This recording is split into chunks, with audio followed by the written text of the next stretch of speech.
யாழில் வீட்டுத்திட்ட பயனாளிகளுக்கான காசோலை வழங்கி வைப்பு.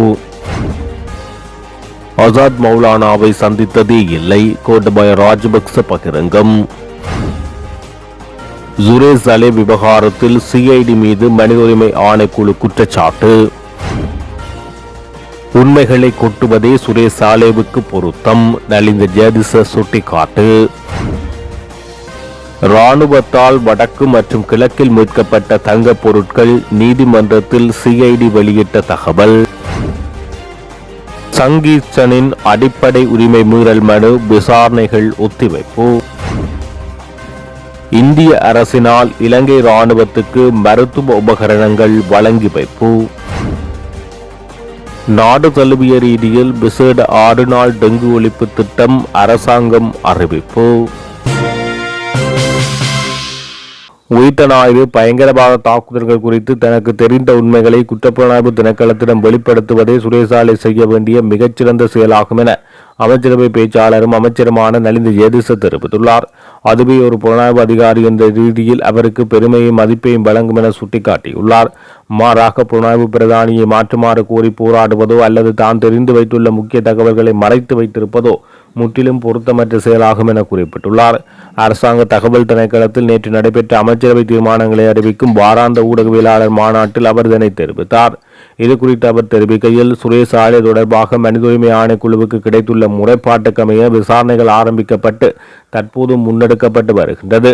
அவர் தற்போது எந்தவொரு சாதாரண சிறைக்கூண்டிலும் அடைக்கப்படவில்லை. கொழும்பு தேசிய வைத்தியசாலையில் உரிய பாதுகாப்பு பிரிவினரின் கண்காணிப்பின் கீழ் ஒரு நோயாளிக்கு வழங்கப்படும் சாதாரண மருத்துவ சிகிச்சைகள் அவருக்கு வழங்கப்படுகிறது.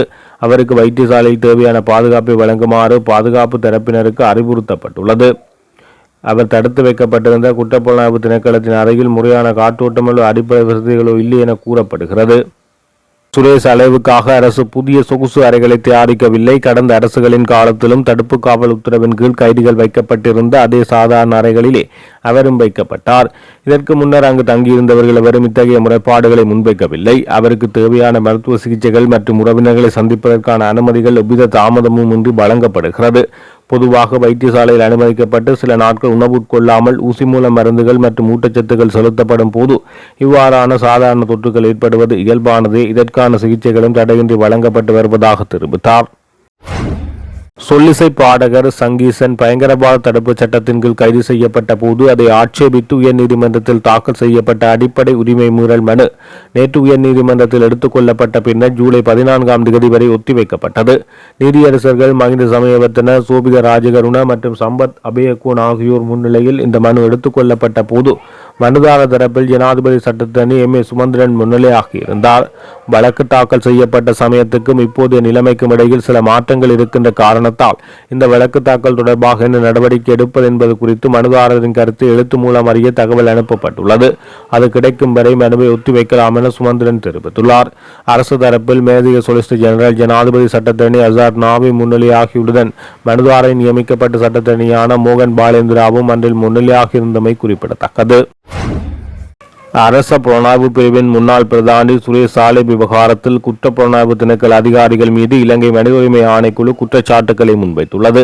சலே சித்திரவதைக்கு உட்படுத்தப்பட்டாரா என்ற விவகாரம் தொடர்பில் ஆணைக்குழு விசாரணை நடத்தி வருகிறது. அந்த வகையில் சலே தடுத்து வைக்கப்பட்டுள்ள விதம் தொடர்பில் ஆணைக்குழு அதிருப்தி வெளியிட்டுள்ளது. சலே தடுத்து வைக்கப்பட்டுள்ள சிறைக்கூடத்தில் போதிய காற்றோட்டம் இல்லாமை உள்ளிட்ட பல பொதுவான அடிப்படை குறைபாடுகள் நிலவுவதை இலங்கை மனித உரிமை ஆணைக்குழு அவதானித்து சுட்டிக்காட்டியுள்ளது.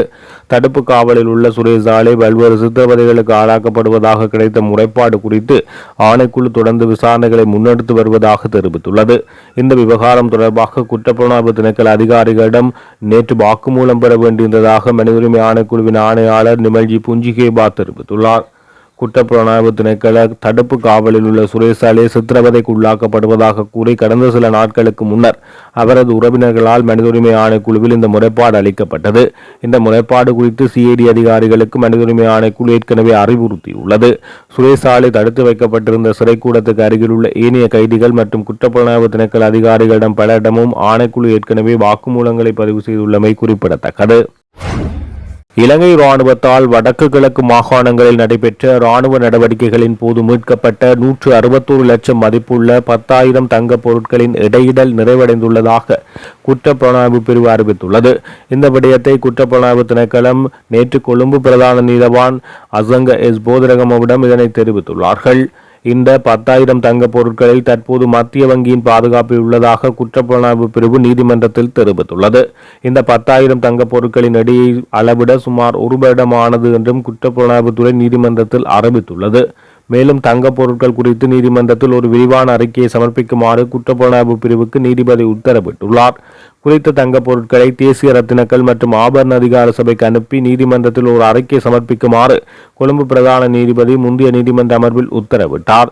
விடுதலை புலிகளின் முகாம்கள், சட்டவிரோத வங்கிகள் மற்றும் பிற கட்டிடங்களில் இருந்து இந்த தங்க பொருட்கள் கண்டெடுக்கப்பட்டு தற்போது இராணுவ புலனாய்வு பணியகத்தின் காவலில் உள்ள நிலையில் அவற்றை தேசிய ரத்தினக்கல் கற்கள் மற்றும் ஆபரணங்கள் ஆணையத்துக்கு பரிசோதனைக்காக அனுப்பி அறிக்கை கூறுமாறு முந்தைய நீதிமன்ற விசாரணையில் உத்தரவிடப்பட்டிருந்தமை குறிப்பிடத்தக்கது. ஆசாத் மௌலானாவை ஒரு காலத்திலும் தான் சந்தித்தது இல்லை என முன்னாள் ஜனாதிபதி கோட்டபய ராஜபக்ச தெரிவித்துள்ளார். உயிர்த்த ஞாயிறு குண்டு தாக்குதல் சம்பவம் தொடர்பில் பயங்கரவாத தடுப்பு சட்டத்தின் கீழ் தன்னை கைது செய்வதை தடுக்குமாறு கோரி முன்னாள் ஜனாதிபதி கோட்டபய ராஜபக்ச மேன்முறையீட்டு நீதிமன்றத்தில் மனு தாக்கல் செய்துள்ளார்.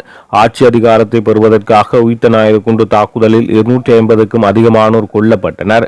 கோட்டபய ராஜபக்ச ஜனாதிபதி ஆனதுமே ஜனாதிபதி செயலாளரை நியமிக்காமல் குற்றப்புலனாய்வு பிரிவில் பணியாற்றிய சாணி அபிஷேகவை இடமாற்றம் செய்தார். அநேகமானோர் பயங்கரவாத தடுப்பு சட்டத்தின் கீழ் கைது செய்யப்பட்டு தடுத்து வைக்கப்பட்டு கொடுமைக்குட்படுத்தப்பட்டனர். தற்போதும் கொடுமைகளை அனுபவித்து வாழ்கின்றனர்.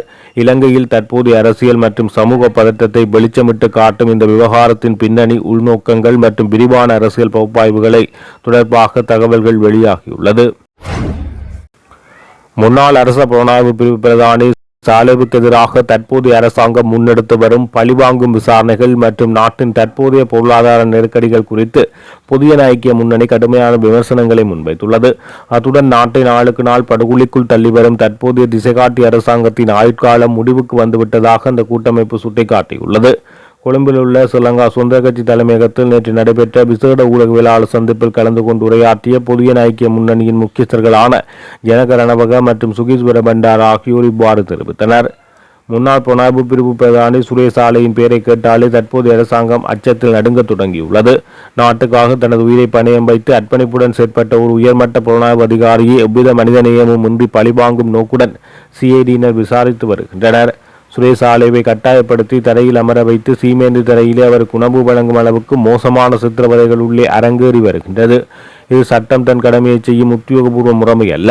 உயிர்த்த ஞாயிறு பயங்கரவாத தாக்குதல் விசாரணைகள் என்ற பெயரில் சிறைக்குள் அடைக்கப்பட்டுள்ள சுரேஷ் ஆலை தற்போது உயிருக்கும் மரணத்துக்கும் இடையிலான ஒரு கொடூரமான போராட்டத்தை எதிர்கொண்டுள்ளார். அவரை பற்றிய உண்மைகள் வெளியில் கசிவதை தடுத்து அந்த பேச்சுக்களை முற்றாக மூடி மறைப்பதற்கே தற்போதைய அரசாங்கத்தின் பிரதானமான நோக்கமாக உள்ளது என சுட்டிக்காட்டியுள்ளனர். 2026ஆம் ஆண்டுக்கான வீட்டு திட்ட பயனாளிகளுக்கு காசோலை வழங்கும் நிகழ்வும் 2025ஆம் ஆண்டு வீடமைப்பு வழங்கப்பட்டவர்களுக்கான ஆவணம் வழங்கும் நிகழ்வும் யாழ்ப்பாண மாவட்ட அரசாங்க அதிபர் மருதலிங்கம் பிரதீபன் தலைமையில் நேற்றைய தினம் பிற்பகல் 3:30 மணிக்கு மாவட்ட செயலக கிற்போர்ட் கூடத்தில் நடைபெற்றது. இந்த நிகழ்வில் பிரதம விருந்தினராக வீடமைப்பு, நிர்மாணிப்பு மற்றும் நீர்வளங்கள் பிரதி அமைச்சர் DP சரத் அவர்களும், சிறப்பு விருந்தினராக பாராளுமன்ற உறுப்பினர் குமரன் மற்றும் ரஜீவன் ஜெயச்சந்திரமூர்த்தி, சண்முகநாதன், ஸ்ரீ பவனந்தராஜா அவர்களும் பங்கு பெற்றினார்கள். இந்த நிகழ்வில் அரசாங்க அதிபரின் தலைமை உரையை தொடர்ந்து பாராளுமன்ற உறுப்பினர் கருணாநாதன் இளங்குமரன் அவர்களினால் கருத்துரை வழங்கப்பட்டது. அதனைத் தொடர்ந்து வீடமைப்பு, நிர்மாணிப்பு மற்றும் நீர்வளங்கள் பிரதி அமைச்சர் DP சரத் அவர்களினால் சிறப்புரை வழங்கப்பட்டது.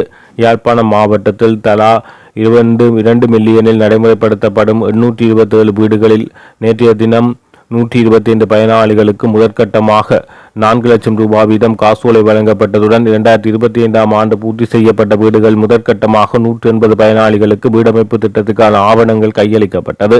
இந்த நிகழ்வில் யாழ்ப்பாணம் மாவட்ட ஒருங்கிணைப்பு குழுவின் இணைப்பாளர், யாழ் மாநகர சபையின் உறுப்பினருமான கபிலன், மேலதிக அரசாங்க அதிபர் சிவகரன் உட்பட பலர் கலந்து கொண்டனர்.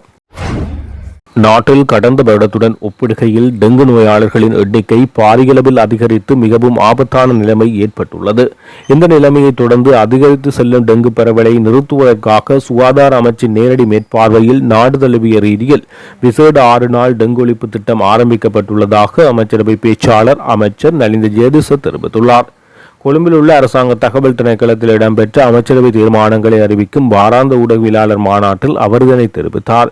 ஜூன் மாதத்தில் மாத்திரம் இதுவரை பெருமளவிலான டெங்கு நோயாளர்கள் பதிவாகியுள்ளனர். நோயாளர்களின் எண்ணிக்கை மேலும் அதிகரித்தால் அதனை தாங்கிக் கொள்ள முடியாத அளவுக்கு மருத்துவமனை கட்டமைப்பு கடுமையான நெருக்கடியை சந்திக்கும்.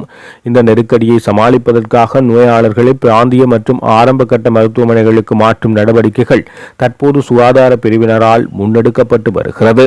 நாட்டின் 14 மாவட்டங்கள் டெங்கு அதி அவதான வலயங்களாக அடையாளம் காணப்பட்டுள்ளது. பதுளை போன்ற மாவட்டங்களில் திடீரென நோயாளர்கள் அதிகரிக்க மக்களின் மாவட்டங்களுக்கு இடையிலான நடமாட்டமே காரணம் என சுட்டிக்காட்டப்பட்டுள்ளது. பொருளாதார செயற்பாடுகள் காரணமாக இத்தகைய பயணங்களை கட்டுப்படுத்த முடியாது என்பதால் பொதுமக்கள் விழிப்புடன் செயற்படுவது அவசியம் என தெரிவிக்கப்பட்டுள்ளது.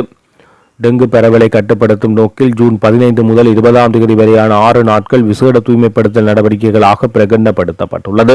இதன்படி ஜூன் 15, 16, 17 ஆகிய திகதிகளில் பொது இடங்களும், 18ஆம் திகதி கல்வி நிறுவனங்களும், 19ஆம் திகதி அரசு நிறுவன வளாகங்களும் தூய்மைப்படுத்தப்பட உள்ளதுடன் 20ஆம் திகதி பொதுமக்கள் தங்களின் வீடுகளை சுத்தப்படுத்த வேண்டும் என கேட்டுக் கொள்ளப்பட்டுள்ளது. இலங்கையின் பொருளாதாரத்தை உலகளாவிய ரீதியில் பன்முகப்படுத்தும் வலுப்படுத்தும் நோக்கில் 2026-2030 காலப்பகுதிக்கான தேசிய ஏற்றுமதி அபிவிருத்தி திட்டத்தின் மூலம் 2030ஆம் ஆண்டுக்குள் 36 பில்லியன் அமெரிக்க டாலர்களை ஏற்றுமதி வருமானமாக ஈட்டுவதற்கு இலங்கை நிர்ணயிக்கப்பட்டுள்ளதுடன் கைத்தொழில் மற்றும் தொழில் முயற்சி அமைச்சர் சுனில் ஹந்துன்னத்தி இதனை தெரிவித்தார். கொழும்பில் செவ்வாய்க்கிழமை இடம்பெற்ற தேசிய ஏற்றுமதி அபிவிருத்தி திட்டம் 2026-2030 ஆகிய உத்தியோகபூர்வமாக அறிமுகப்படுத்தும் நிகழ்வில் கலந்து கொண்டு உரையாற்றும் போது அவர் இதனை தெரிவித்துள்ளார். இலங்கையின் பொருளாதாரத்தை உலகளாவிய ரீதியில் பன்முகப்படுத்தி வலுப்படுத்தும் நோக்கில் 2020-2030 காலப்பகுதிக்கான தேசிய ஏற்றுமதி அபிவிருத்தி திட்டம் உத்தியோகபூர்வமாக நேற்று அறிமுகப்படுத்தப்பட்டது. திட்டமிடப்படாத பயணங்களை தவிர்த்து வெளிப்படைத்தன்மையுடன் கூடிய முறையான தேசிய கொள்கையின் கீழ் நாட்டை முன்னோக்கி கொண்டு செல்வதே இந்த திட்டத்தின் முதன்மை நோக்கமாகும். இப்புதிய திட்டத்தின் கீழ் 2026ஆம் ஆண்டுக்குள் 20 பில்லியன் அமெரிக்க டாலர்களையும் 2036ஆம் ஆண்டுக்குள் 36 பில்லியன் அமெரிக்க டாலர்களையும் ஏற்றுமதி வருமானமாக ஈட்டுவதற்கு இலக்கு நிர்ணயிக்கப்பட்டுள்ளதுடன் இவ்விடத்தில் முதலாவது காலாண்டில் ஏற்கனவே 4.5 பில்லியன் டாலர் வருமானம் ஈட்டப்பட்டுள்ளதாகவும் அத்துடன் இலங்கை சேவைத்துறை மையமாக கொண்ட பொருளாதாரத்திலிருந்து முறையான கைத்தொழில் துறையை மையமாக கொண்ட பொருளாதாரமாக மாற்றுவதற்கு இந்த திட்டம் வழிவகுக்கும் என தெரிவிக்கப்பட்டுள்ளது.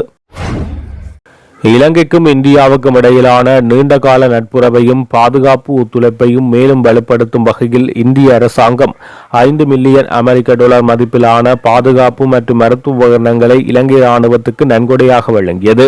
இந்திய அரசாங்கத்தின் பங்களிப்பாக வழங்கப்பட்ட இந்த உபகரணம் 2026 ஜூன் 16 அன்று அக்குரகொடவில் உள்ள இராணுவ தலைமையகத்தில் இலங்கைக்கான இந்திய உயர் ஆணையர் திரு சந்தோஷ் ஜா அவர்களால் பாதுகாப்பு செயலாளர் விமானப்படை தளபதி ஏர்வைஸ் மார்ஷல் சம்பத் துய்யகொண்ட அவர்களிடம் அதிகாரப்பூர்வமாக ஒப்படைக்கப்பட்டது. இந்த நிகழ்வில் இலங்கை இராணுவ தளபதி லெப்டினன்ட் ஜெனரல் லசந்த டொட்டரிகோவும் பங்கு பெற்றிருந்தார். விழாவில் உரையாற்றிய அவர், இந்திய உயர்ஸ்தானிக சந்தோஷ் ஜா இந்த நன்கொடையானது இரு நாடுகளின் ஆயுத படைகளுக்கு இடையிலான வலுவான மற்றும் நீண்டகால உறவின் மற்றொரு விளைவு என கூறினார். மேலும் இரு நாடுகளுக்கும் இடையிலான பாதுகாப்பு ஒத்துழைப்பானது பயிற்சி வாய்ப்பு மற்றும் மனிதாபிமான உதவிகளை தாண்டி பாதுகாப்பு திறன்களை மேம்படுத்தல், உட்கட்டமைப்பை மேம்படுத்தல் மற்றும் இராணுவ உபகரணங்களை வழங்குதல் என விரிவடைந்துள்ளது என சுட்டிக்காட்டியுள்ளார். நிட்வா சூறாவளியால் பாதிக்கப்பட்ட இலங்கைக்கு ஜாகர்பந்து நடவடிக்கையின் கீழ் இந்தியா வழங்கிய உடனடி மனிதாபிமான உதவிகளையும் உயர்ஸ்தானிகர் நினைவு கூர்ந்தார்.